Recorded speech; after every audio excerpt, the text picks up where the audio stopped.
Samahan nyo ako mga idol, panoorin natin dito si Sir Rap Rap magkalas ng half carcass, primal cuts and deboning.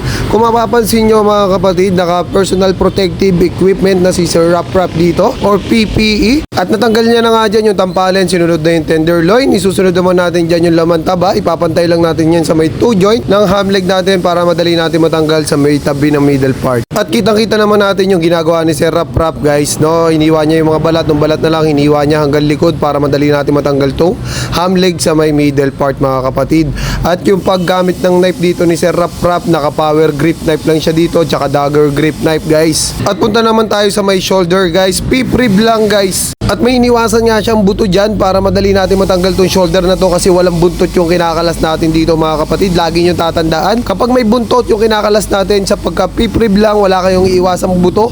At pagka walang buntot naman yung kakalasin nyo, may iiwasan kayong buto na konti para hindi kayo madelay sa pagpa-primal cuts mga kapatid.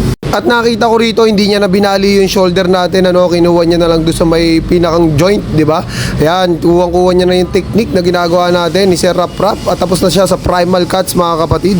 At makakatulong din talaga sa inyo yung makaless ng time. Punta naman tayo dito sa may deboning guys. So tinatanggal na dito ni Sir Rap Rap yung patahind natin. Yan, pan-tray test na galawan, natanggal agad yung patahind. Ganun lang kabilis mga kapatid. At isusunod naman natin dyan yung pelvic bone. Nakuha niya na agad sa joint yan guys. Yun lang ang kailangan natin improve. Dapat hindi mabitawan yung knife dahil isa yon sa pwede natin ikabagsak. At tuloy-tuloy pa rin naman tayo dito sa pagdideboning. Tinatanggal natin tong pelvic bone guys. At habang patagal nga ng patagal ng pagpapractice nila sa atin, nakikita ko yung napakalaking improvement nila nung simula pa lang sila dito mag primal cuts and deboning. So tinanggal na ni Sir Rap Rap dito yung balat para makita na dyan yung first layer ng ham leg natin.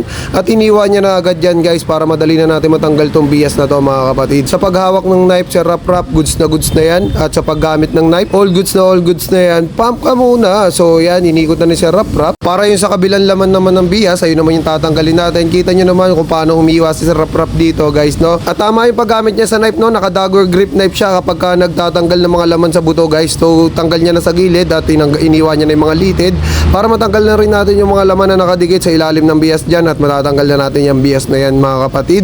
At tapos na tayo dito sa ham leg deboning natin mga kapatid. Kung mapapansin nyo, ganyan yung tamang proseso ng pagka-primal cuts and deboning. Sama-sama lang yung mga parte ng ham leg guys, no? Yung pag-i-steel, tama rin yun guys. Punta naman tayo dito sa may shoulder mga kapatid at dito niya sinimulan sa may batok. Yan, para hindi masira yung kasim natin, hiniwa niya muna yan, papasok syempre.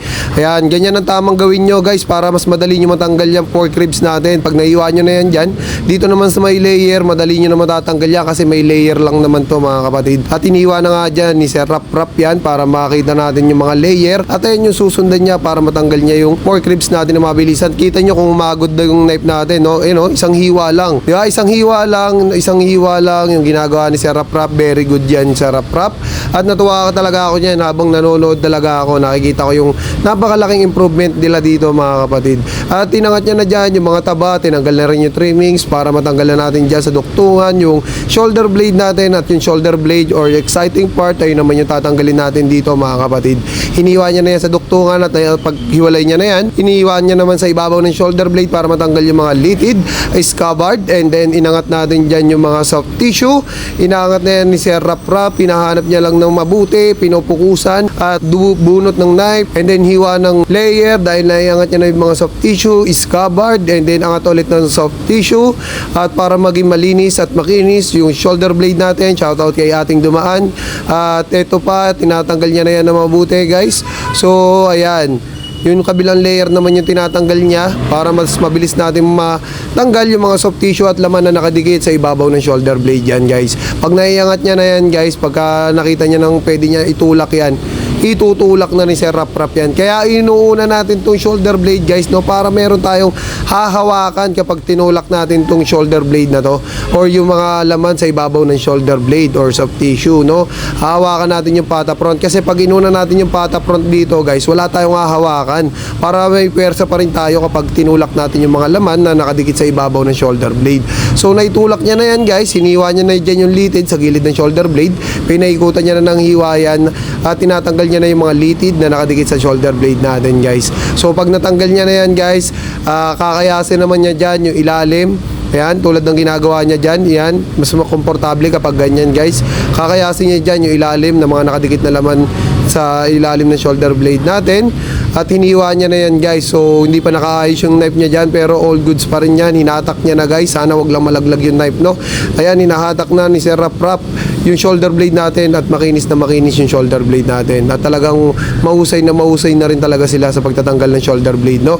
Yan, sa lahat ng mga nag-aaral pa lang at mga baguhan na susubok sa pagpa-primal cuts and deboning, aralin nyo lang yung mga video na ginagawa natin about sa shoulder blade guys.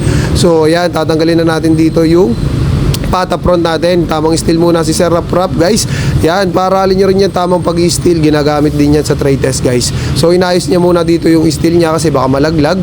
At ito na yung layer, hiniwa niya na agad. Napakabilis lang at napaka-basic lang guys. Yung layer na tinuro ko rin, hiniwa niya na ng isa yan guys. At yung mga laman na nakadikit sa pata front, hiniwa niya na yan papasok para mabilis natin matanggal yan. Ginamitan niya ng dagger grip knife yan para mas komportable at mas mabilis niya matanggal yung mga nakadikit na laman sa may bias natin mga kapatid. Kaya malapit na rito matapos si Sir Rap guys. Kung di pa kayo nakapollow sa akin, follow nyo na rin ako. So nagpa-practice pa lang tayo dito ng pang trade test na galawan, no?